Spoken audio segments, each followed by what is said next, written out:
Assalamualaikum warahmatullahi wabarakatuh. Alhamdulillahi rabbil alamin. Wassalatu wassalamu ala asrafil anbiya'i wal mursalin Sayyidina Muhammad wa ala alihi wa sahbihi ajma'in, amma ba'du. Bapak-bapak, ibu-ibu, jamaah Masjid Al-Manar yang ulun hormati, alhamdulillah pada kesempatan malam hari ini kita masih dibimbing oleh Allah untuk datang kepada tempat masjid ini guna melaksanakan kewajiban kita selaku hamba Allah. Mudah-mudahan dengan istiqamahnya kita melakukan ketaatan kepada Allah, Allah jadi meridai kehidupan kita, baik kehidupan dunia maupun kehidupan akhirat.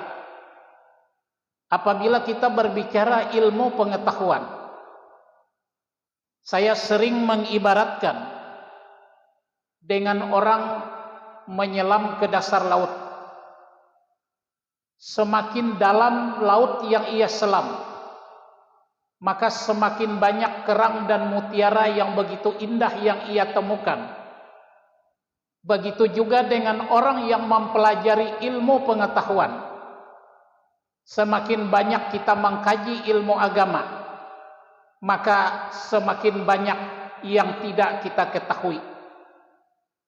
Walaupun kita sudah mengetahui apa yang disampaikan oleh penceramah, namun ada keuntungan besar yang kita dapatkan selama kita duduk di majelis ilmu pengetahuan. Malaikat akan memohon ampun selama kita duduk di majelis ilmu pengetahuan semacam ini. Apabila kita melihat hadis-hadis yang disampaikan oleh Rasulullah, ada hadis yang cukup panjang yang tertulis di dalam kitab Riyadhus Shalihin. Hadis itu tertulis pada bab taubat, di mana di situ diceritakan. Hadis itu berasal dari Abu Sa'id, dari Malik bin Sinan Al-Khudri. Jadi di situ Nabi menceritakan tentang keadaan umat-umat di zaman dulu. Nah, itulah kalau Rasulullah itu memberikan pelajaran selalu dengan bahasa kiasan.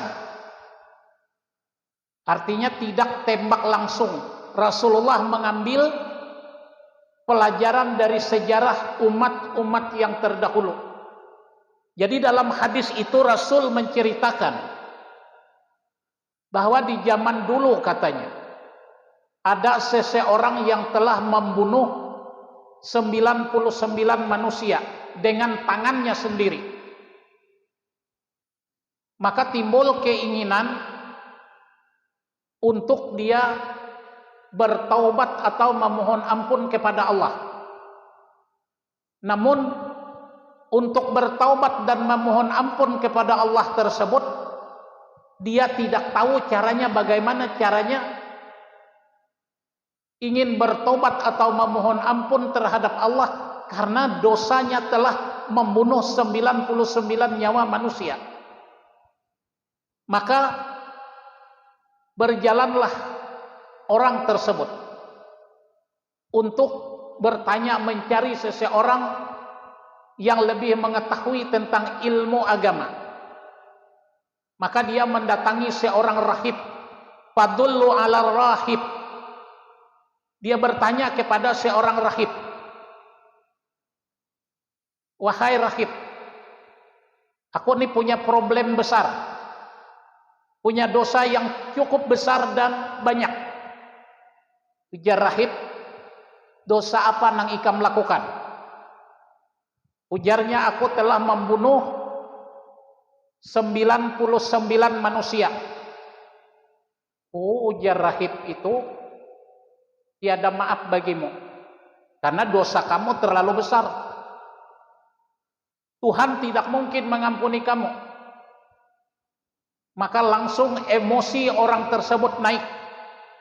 Dia bunuh rahib tersebut sehingga meninggal dunia. Akhirnya genap orang yang dibunuhnya 100 orang. Setelah peristiwa itu terjadi, dia tidak putus asa untuk mencari penyelesaian terhadap problem yang ia alami. Maka ia mencoba berjalan. Dia menemui, boleh dikatakan seorang ulama. Padullu ala rajulin alim. Dia bertanya kepada seorang alim. Orang alim itu ya ahli ilmu.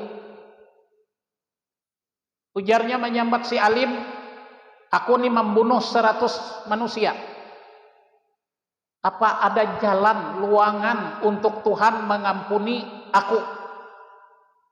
Ujar si alim itu, jangankan engkau membunuh 100 manusia, kalau engkau punya keinginan untuk memohon ampun kepada Allah, Allah akan mengampuni kamu. Cuma dengan catatan, ujar si alim itu, satu, kamu sungguh-sungguh menghentikan maksiat yang kamu lakukan. Yang kedua, kamu hijrah. Jangan kamu tinggal di kampung asal ikam. Kamu pindah kampung menuju kampung yang baru. Karena kalau ikam di kampung nang lama nang ikam berbuat maksiat, orang kadada percaya lawan ikam. Maka terjadilah kesepakatan antara dia dengan orang alim tersebut. Akhirnya dia memutuskan untuk hijrah pindah kampung. Berjalan. Tatkala dia mau hijrah dan berjalan, di tengah jalan, mendadak malakal maut menjemput dia sehingga meninggallah orang tersebut. Maka tatkala orang meninggal, 2 orang malaikat baimbai turun. Fahtasammat bihi malaikatur rahmat wa malaikatul ajab. Maka turun malaikat rahmat dan malaikat ajab bersamaan. Ujar malaikat rahmat, ini bagianku, bawa ke surga. Kada bisa, ujar malaikat ajab. Nyani hanyar batobat, kada pernah berbuat baik. Ini bagianku, bawa ke neraka, karena ia belum sempat berbuat baik. Akhirnya terjadilah pertengkaran antara malaikat rahmat dan malaikat ajab tersebut.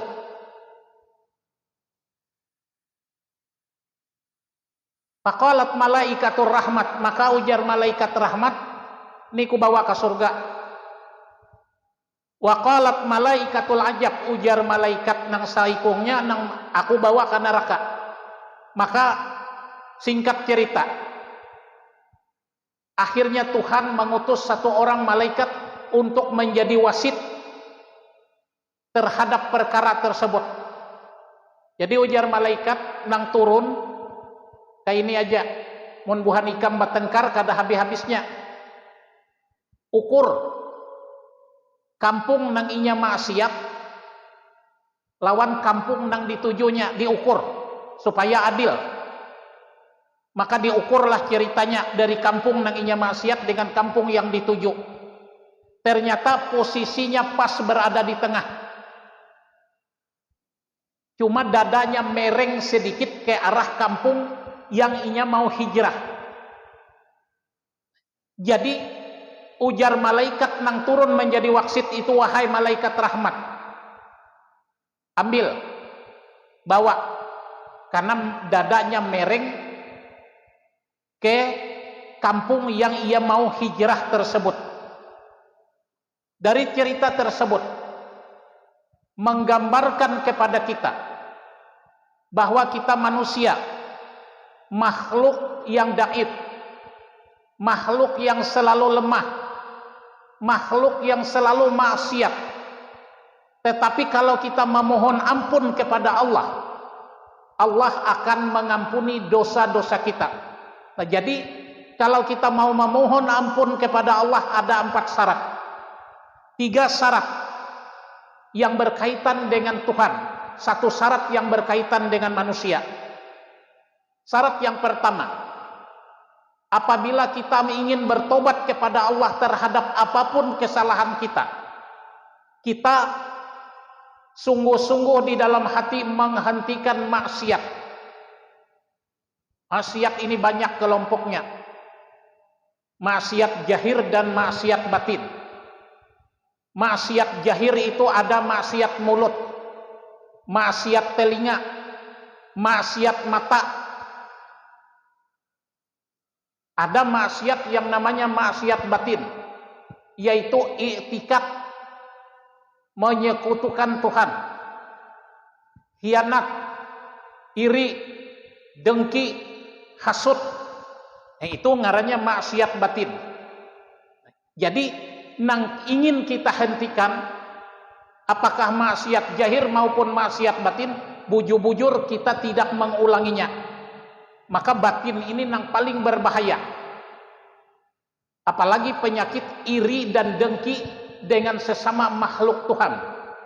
Inya bairian itu misal nang PNS sama PNS, kada mungkin PNS itu bahirian lawan ustad.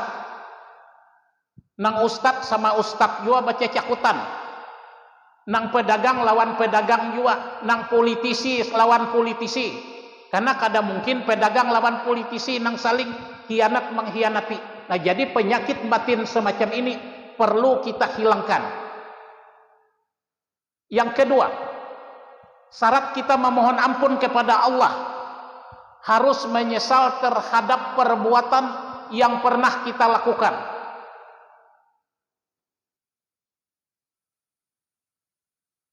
Menyesal itu berniat, artinya apapun maksiat yang kita lakukan tidak akan mengulanginya kembali. Dan yang ketiga, berniat sungguh-sungguh tidak mengulangi perbuatan maksiat itu. Nah, supaya pekerjaan maksiat itu tidak terulangi, jadi kita jangan menghampiri. Misal di Murung Raya ini terjadi sering acara wara. Bila kita rajin menyabung ayam, maka jangan para orang nang menyabung ayam. Nah, jadi caranya kita menghentikan maksiat itu